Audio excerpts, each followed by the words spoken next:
சீர்காழி கொள்ளிடம் சுற்றுவட்டார பகுதிகளில் மீண்டும் கனமழை பெய்து வருகின்றது. தொடர்பான முழு விவரங்களை நமது செய்தியாளர் மணிகண்டன் வழங்க கேட்கலாம். மணிகண்டன், சீர்காழியை பொறுத்தவரை எவ்வளவு மணி நேரமாக மழை பெய்து வருகின்றது? எவ்வளவு சென்டிமீட்டர் மழை தற்போது வரை பதிவாகி இருக்கின்றது?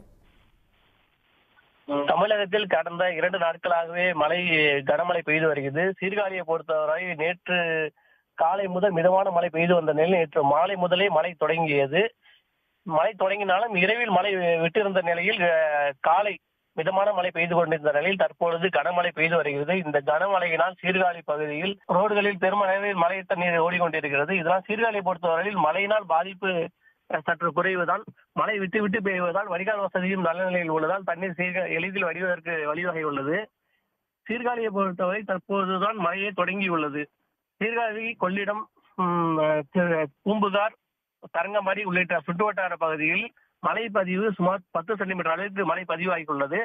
மாவட்ட நிர்வாகம் சார்பில் அனைத்து முன்னெச்சரிக்கை நடவடிக்கையும் செய்து கொண்டே இருப்பதால் சீர்காழியை பொறுத்தவரை பாதிப்பு என்பது சற்று குறைவுதான். விரிவான தகவல்களுக்கு நன்றி மணிகண்டன்.